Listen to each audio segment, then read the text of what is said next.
Hi, everybody. Welcome to another episode of Dr. Cammy and Karen Go Keto, where we're working on our transition into a different lifestyle from a standard American diet into a keto diet and lifestyle. And we are now working a little bit on a subset of that called Carnivore, where we're just eating meat. And we're talking today about my binge. So I have started a carnivore diet since December 3rd. And I had a binge on New Year's New Year's Eve, which was December 31st. And then I had another binge on January 17th, which was 2 days from now, 2 days previously. And this is what I ate. I ate a junior cheeseburger deluxe from Wendy's. I also ate there some small fries. I didn't finish them. I ate a small Frosty, drank a Diet Coke, and ate 5 of their cookies. Then I came home and was trying to avoid the rest of a binge and decided I was going to go out and eat more. So I went to 7-Eleven. I got the Snyder's mustard pretzel chips, a bag where there's 5 servings in there, and I ate the whole bag. I got a Twix bar, a small Twix bar, a small bag of Skittles, Diet Coke, ice cream push-up, and the Dibs ice cream container that has the little dibs in there. That's Crunch Dibs. Then after all that, I chewed some gum. Then I was basically comatose and fell asleep on my couch, in and out, drifting in and out, while I watched 4 hours of forensic file videos. I did not, that night, I don't think I ate anything that night. The next day, which was yesterday, I was right back on track with a good carnivore diet and feeling really good today. A couple of things about the binge, unless do you want to say anything initially, Karen? No, go ahead. A couple of things about my binge eating was that I was very pleased how I bounced back right away. I felt really good the next morning. I was surprised about that I didn't really feel hungover. That makes me hopeful that a lot of the stuff is, some things are changing in me metabolically that are allowing me to live a healthier lifestyle. The other thing I want to mention, which was big, was when I was in my coma, I started having severe muscle cramps, severe Charlie horses from this binge into all different areas of my body, mostly my leg muscles. And my abdomen actually also had some cramping. I didn't get it in my arms, but I was getting them really bad in my quads and my hamstrings and my calves. Terrible, terrible cramping to the point of me not being able to get up off the couch to drink some water or to take some electrolytes. I have not taken my unflavored, unsweetened electrolytes. I had not taken them for about 4 days prior to this, which previously I had been taking them every day. So I'm back on track now, taking my electrolytes every day, and I have been salting my food fairly well all the way across the board. So today, even still 2 days later, my right quadricep muscle is sore and tender from what happened during those cramps. Not easy to share all this information, I'll say. Oh, you want to talk about why you did it? What triggered it? Sure. This is a difficult subject for me to bring up. I have noticed that as the weeks go on between one binge and another, that I build up a little bit of cravings for a binge. I don't think on this carnivore diet, it's necessarily for the sugar. I think it's more for an emotional or psychological reason why, that there's some things that I haven't figured out. We were talking before we were taping about my why and how that might not be big enough to carry me over through some of these times. The other thing I was going to say was, can't remember, I was going to say something about not having things in place, not having enough things in place to help prevent my cravings for wanting to eat the sugar. The other thing I was going to say was that I did a short video a few days ago that talked about getting all the sugar out of my house. I think that's going to help me in the future to prevent me from craving it. I had sugar in my house and I was saying that I wasn't really eating sugar. I said, well, I'm not really eating sugar, but I was eating sugar, and it was a total lie.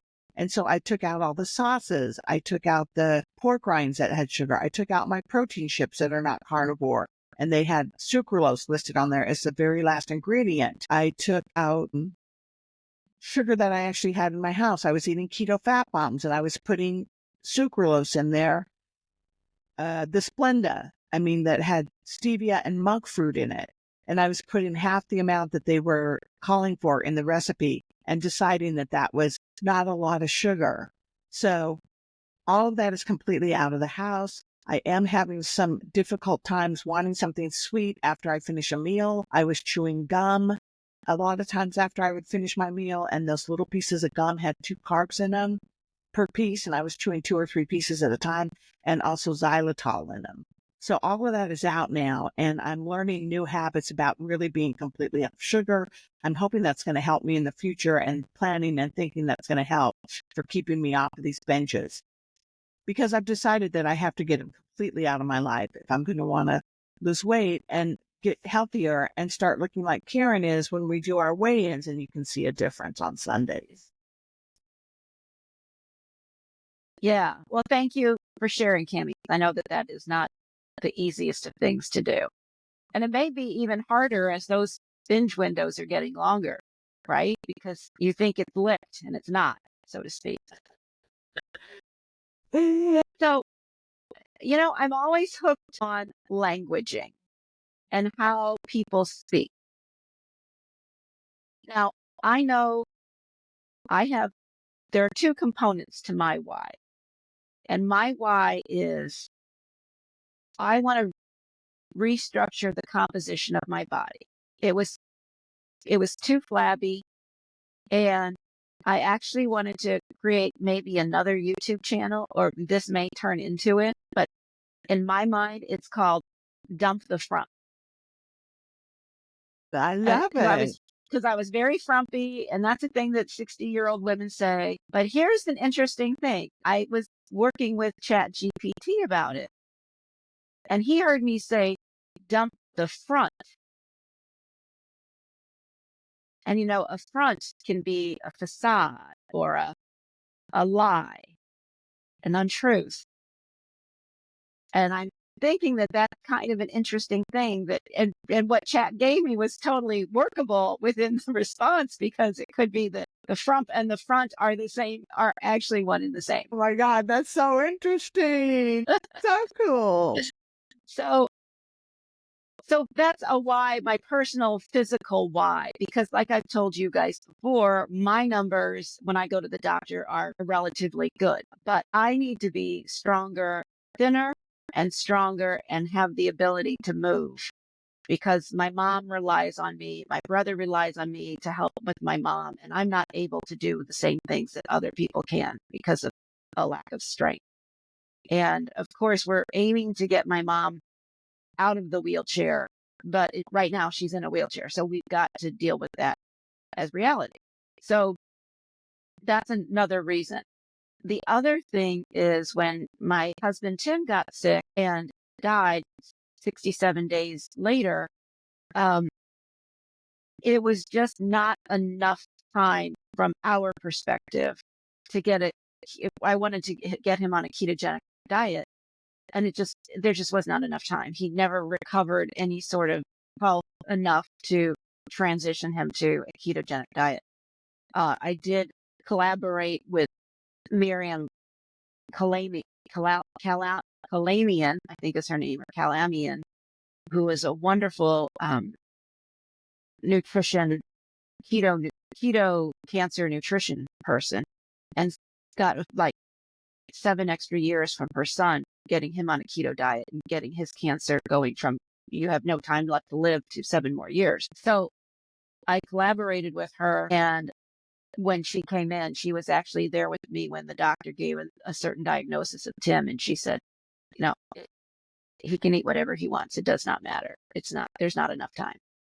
And I don't want anybody else to have that happen to them.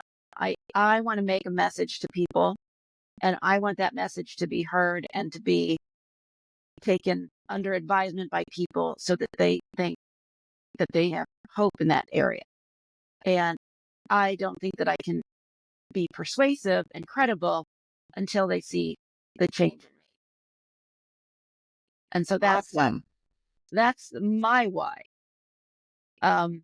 And the whys will change, right? I mean, your why will change as as you progress. As the frump goes away, I thought the short hairstyle was a little less frumpy. Darling, it looks so cute. I know maybe getting rid of the glasses, but these are only readers. So I don't know, practice being able to see without readers. It's just the distance is just such an amount. Anyway, so the languaging of one of the things you said is you were having a hard time with getting the taste out of your mouth, and so you ate gum. Like, what was a hard time after eating your meal? Like, what could possibly have been hard about having your meal? Like, maybe you had garlic breath, but you called it a hard time, Yeah. Yeah. right? It's like, wow, if that's a hard time for you, don't expect to be doing anything out, exceptional. Exactly. Yeah. And so it is interesting because I remember thinking that it was I want something sweet. I want some drama. I want a dopamine hit. I want to sneak. I want to do something it's not supposed to be up to. And I remember thinking all those things. And then I thought, you know, just deal with it. This is a new phrase I'm having in my life. And it says, just deal with it. And I remember after I said that to myself, I was done. I just dealt with it. I'm like, oh, okay. After I eat, this is how it's going to be. I'm going to have some breath. Maybe it's not beautiful and smells, delightful, but it's healthy. And I drink some water. I could go brush my teeth if I need to, or I can move on. And so it was wonderful to have that feeling. We need to show our picture of what we're up to. Oh yeah. Okay. And then we'll move on to our next video with some more looking into why. I think talking another video about what our whys are would be great. So we're trying to learn how to share our screen. And here we go.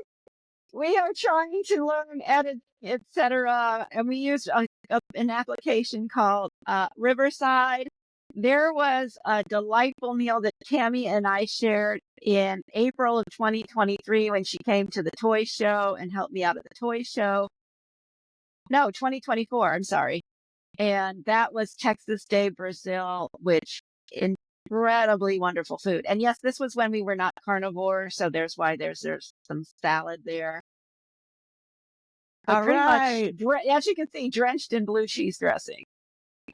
So we are learning how to share. We're going to have all kinds of exciting things for you this year in 2025 on our channel. It's crazy out here. Everybody, thank you. Subscribe, like, comment. We love to hear from you. And we're going to be here because this is a transition, a lifestyle. And if you guys are interested in doing keto or, carnivore, and you're just not sure, or you want to hear what the other side is like, here we are.